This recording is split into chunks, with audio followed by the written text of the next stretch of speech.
コンコンコン起きてますか？いいのか悪いのかどっち？そこか朝来てとかいらないだろう。どうしたらいいですか？だから何をどうしたらいいんだ。皆さんこんにちは。こんにちは。鍛えない4つのケースチャンネルの辻ひろいです。鈴龍です。さて、話の合わせ方シリーズ4回目でございます。はい、今日は免疫する方をやっていきたいと思います。はい。単純の真逆でございますね。そうですね。だから単純の真逆のことをすればいいですね。結論を出さずに、ゆだるゆると。だらだらと。ちょっと今言葉選んですね。だらだらと。今ちょっとね、免疫の方のうちの3分の1ぐらいが辻さんひどい。いやだってもう本当に。あ、もう開き直ってんだ。そうだよねとか。取り留め、いいや、本当に。嫌われてもいいからちょっと言いますと、取り留めのない話をゆるゆるとなんとなく話してると合うよね。合う。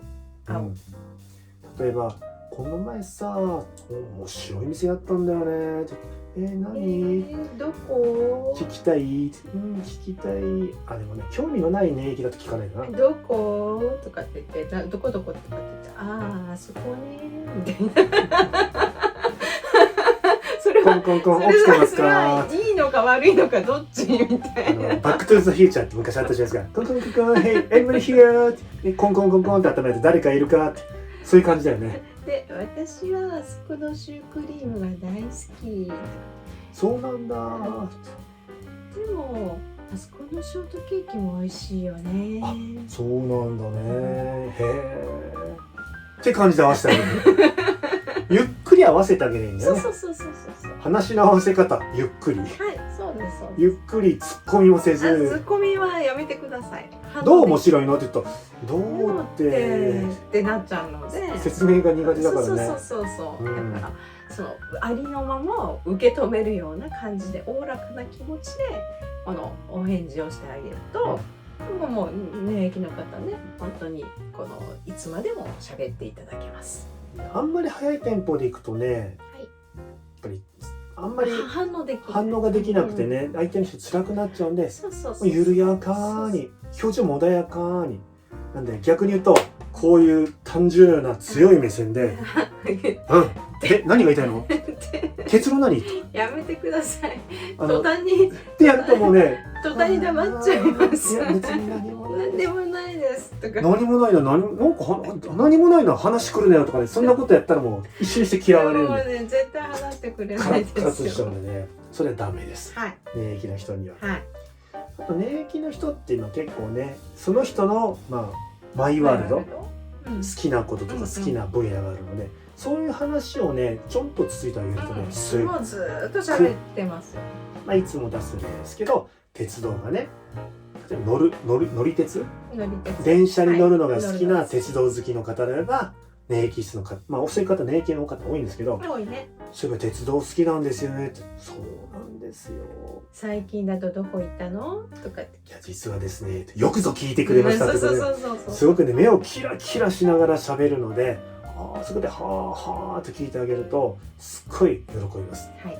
なんで結構相手の趣味とかね、気に入ってることを尋ねてあげるのは、これどの傷もそうですけど、特にね、気は喜んでくれます。合わせ方、そうだな、合わせ方っていうか心構えかな。とにかく最後まで突っ込まずに聞いてあげることかな。そこは憂鬱と似てるけど、憂鬱の方が話聞いてて、長いけど分かりやすいじゃん。ちゃんと理論整然としてるから、これからを向上させていこうっていう気持ちはあるわけじゃない。一応その人の思考とかね、考え方がちゃんと入ってるのか。免疫の人はね、何が言いたいかよく分かんないケースも少なくないんで、自分の気が向いたというか、自分の気の赴くままの結論とかは出さずに喋っていくので、そうすると何が言いたいのって言いたくなっちゃうのね。それやっちゃうとね、僕らがずっと学んでいる師匠も憂鬱単純なんだけど、免疫の人から質問来るとね、何言ってるかよく全くわからないですねとかね。で本人もね質問しながら分かんなくなっちゃうんだよね。実はお客様からなんかすごくクレームの話で、例えばお客様からなんかすごく怒られまして、実は私この前朝店来た時って急にですから、何が言いたいか分からない。どこに飛んじゃったみたいな。で時系列でしか喋れないからね。そう。で、朝来た時に荷物の準備をしてた時に、その時にあれこの商品おかしいなと思ってたんですけど、でも大丈夫かなと思って置いていたら、ちょっともう聞いてる方から何が言いたいんだで我慢して聞けと我慢して聞けと言われたと、それで朝礼が終わった後にみんなで頑張りましょうっていうのを5、6分聞いて、頑張ってたしましょう。で、商品に傷がついててお客さんが怒ったんですよ。そんなもんものの10秒で言えてたのこっちからするとねそこか朝来てとかいらないだろう。そこを喋るために今までみたいな感じ。そう言っちゃいけないんで、なるほど。でどうしたらいいですか、だから何をどうしたらいいんだってでもこれが免疫の人の、説明の仕方です。結構ちょっと極端にやってますよ、もちろんね。免疫の方にも強い免疫、弱い免疫。でも免疫強い方本当こうなんで、だからそこで怒っちゃダメです。あ、なるほどね、どうしたらいいかを聞きに来たんだねって言ったら、はいそうですって言うから。怒っちゃうと次失敗した時に連絡来なくなっちゃうんですよ。事態がもっと悪くなっちゃうんですね。言い悪いじゃなくて、それが免疫の方の話すスタイルなので、そこをじっくりね。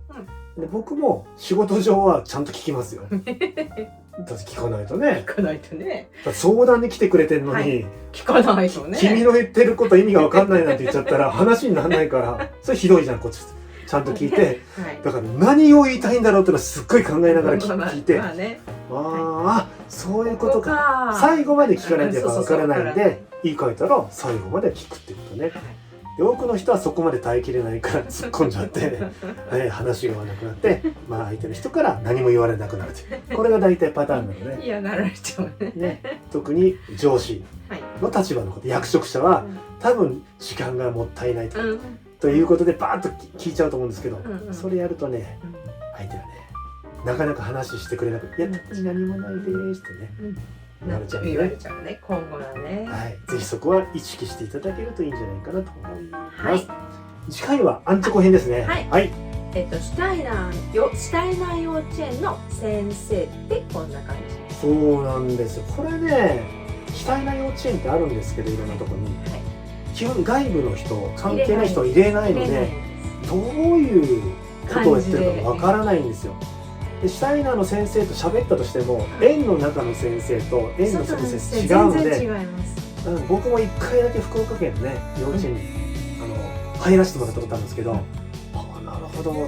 辻さんはね、お子様6人6人がシュタイナー幼稚園から生徒はねたくさん関わりがあるので、外からなかなか見られない。シュタイナー幼稚園の先生、こんな感じだよっていうのをね聞いてもらえると、普通の幼稚園の先生とかね、普通の小学校の先生全然違うので、ちょっとそれね楽しみに聞いてほしいなと思います。ということで、今日の内容が面白かった、参考になったと思ったらチャンネル登録お願いします。高評価もよろしくお願いします。ではまた4日後にお会いしましょう。